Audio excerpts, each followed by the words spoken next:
everywhere with whom we are inseparably interconnected. That New Millennium prayer from Lama Surya Das has always rang with me, and it seems so important to keep our minds and hearts open toward all beings everywhere who suffer and need the same as we do.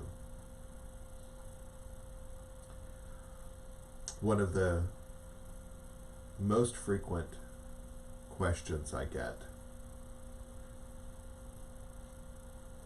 and I've had a couple times this week,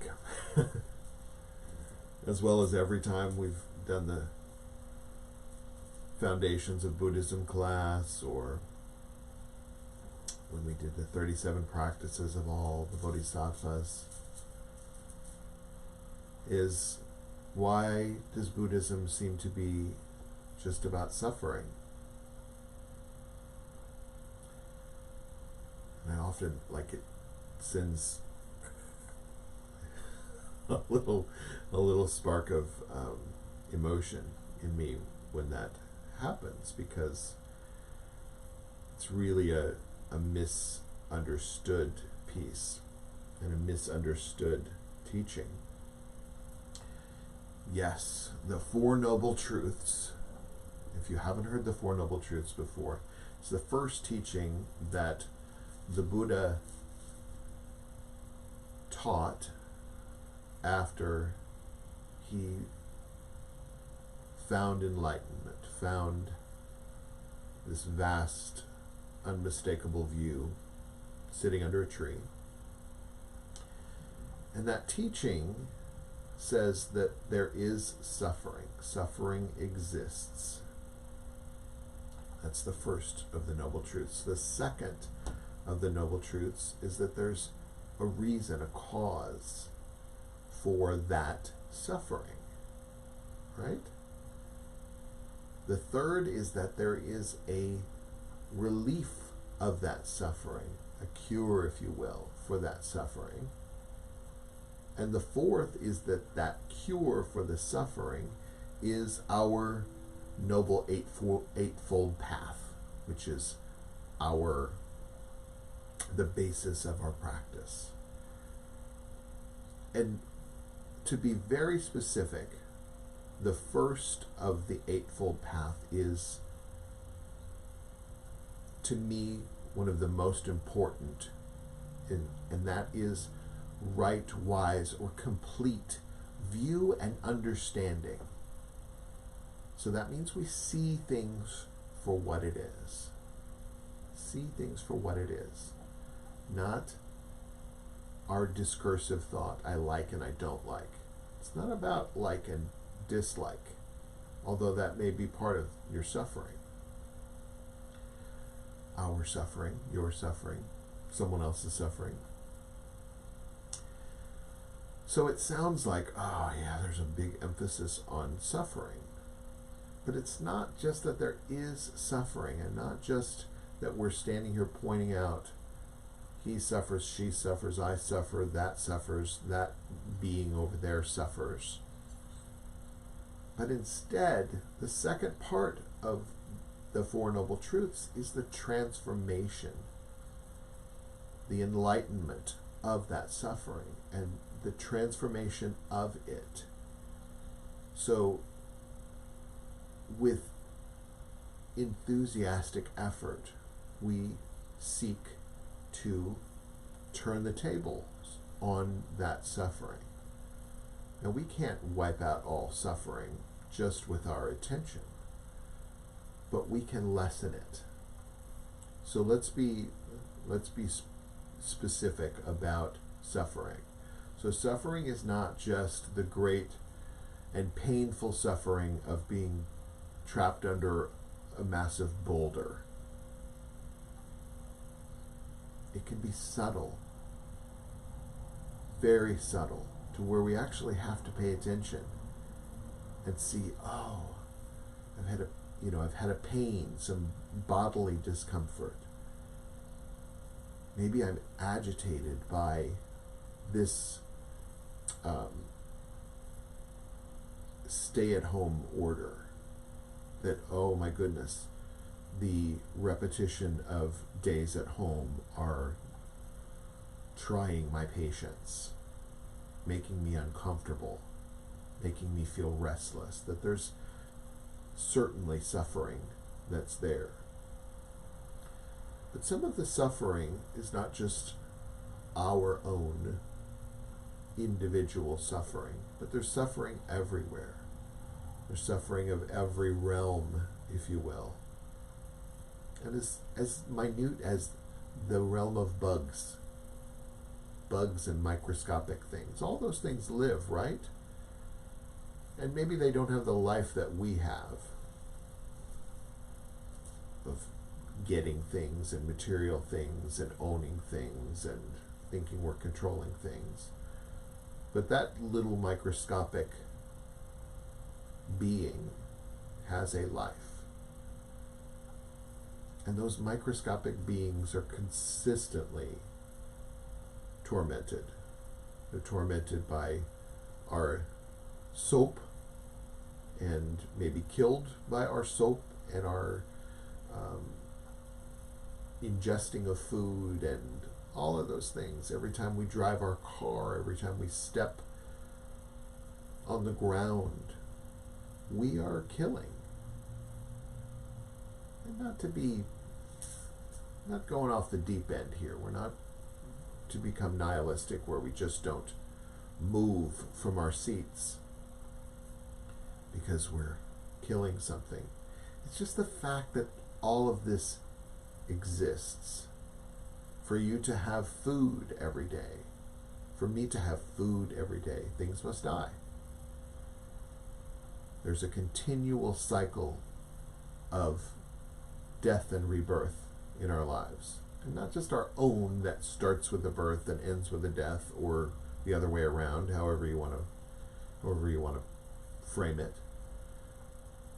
But in each and every moment, there's a little death, there's a little birth, there's a little death, and a little birth. And this is the thing that we call samsara. And it's the cycle of this material world. So how do we change it? We change it with our awareness.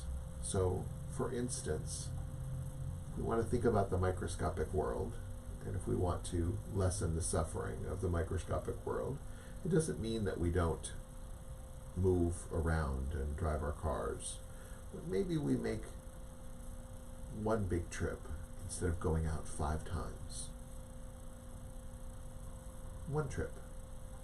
Try to get everything done instead of continually backing out of your driveway and killing everything in your path. Right? Maybe we can make the conscious effort that we won't eat meat on Mondays, whatever it may be. You decide what your path is. But you have to first understand that there is suffering in your path of all beings, including yourself. So I mentioned earlier my friend Yeshe, whose birthday it is today. She's very dear to me, and one of the teachings that I heard Yeshe give in a public retreat was about devotion. I have a recording of it. I don't know that she knows that, but I have a recording of it, and I like to listen to it. It reminds me, and she taught me a lot of altar presence and the devotional aspect of honoring the path and honoring the teachers and the elders and those who have gone before. So you may see the elaborations of an altar behind me. Your altar can be whatever it is. It can be as simple as a candle. It can be as simple as nature can be your altar. But all of these things, as I light the candles and as I touch my altar and attend to my altar. It's a reminder to be devotionally attentive to my practice. And my practice is to change the trajectory of that suffering, my own and all other beings. So when I sit and I devotionally show up, sometimes I don't exactly feel like it, but I have a daily practice. Some days are good and some days are a struggle. But I always show up in one way or the other, and as hard as it may be. And sometimes these things help me to train my attention and my intention toward the relief of suffering. The idea is that attention, consciousness, illuminates that which is suffering so that we may change it. We may change the outcome as we can. Not trying to control the outcome, but putting our intentional effort forward, knowing that each and every action has a reaction. Our actions, each one of our actions and inactions has a result. So it doesn't matter if we don't move, if we just sit and don't disturb anything. There's still a cause and effect that churns throughout this experience. So our devotion allows us to be attentive with our actions and allow us to generate compassion, wisdom, so that our actions maybe don't harm as much. Yeah? So it's not all about suffering, but there is suffering, and there's also joy. So we balance, and of course we want everything to be joy. So through our attentive awareness, we can try to turn as much as we can toward joy. Yeah. And bliss and ease. And all of those outcomes, not the path, but the outcome of our attentive awareness. Yeah?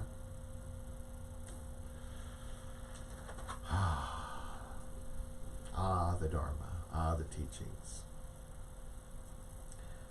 So I'm going to close with that today, and we'll close with the 4 Dharmas of Gampopa and Longchenpa, followed by the Prayer for 10 Accomplishments by Lama Suryadas, and our bodhicitta dedication. And bodhicitta is an awakened heart-mind. So as we awaken our attention and allow our compassion and wisdom to build up, we're sharing it with all other beings, and hopefully just changing the ripple and effect, cause and effect, again and again. Yeah. Bless and empower us that our minds and hearts turn toward the Dharma. Bless and empower us that our Dharma practice becomes the path. Bless and empower us that the path truly dispels confusion. Bless and empower us that the confusion itself dawns as primordial awareness, Rigpa. The prayer for 10 accomplishments. May we realize true sincerity and integrity, inner purity of mind, dispassionate equanimity toward all we see, right understanding of this dreamlike world and the next, loving compassion toward others, and the genuine intention to be helpful in alleviating suffering and confusion. May we directly perceive the truths of impermanence, mortality, and interconnectedness, relinquish wandering thoughts and rampant desires, accomplish freedom of mind and clarity of spirit. Remember with gratitude those who have gone before and shown the way, and vow to reach together full and complete enlightenment. Jongchup Sem Chok Rinpoche Makie Panam Ke Gyurchi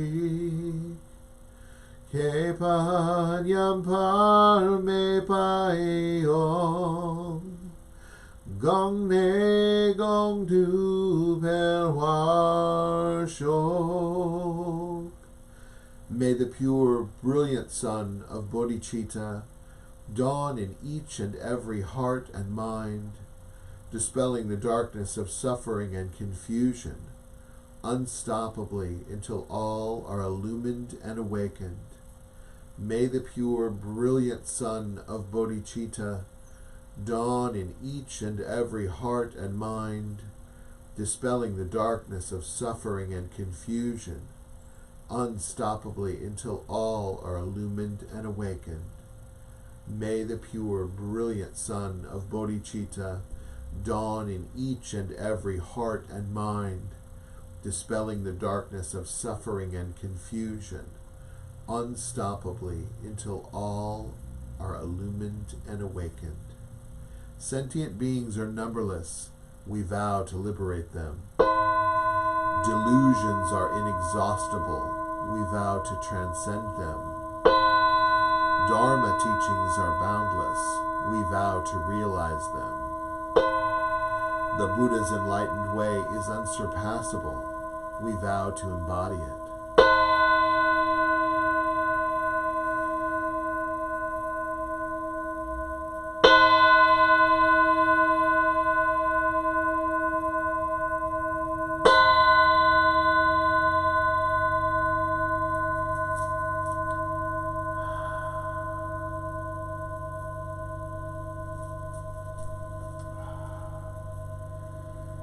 Vow to embody it, our enlightened existence.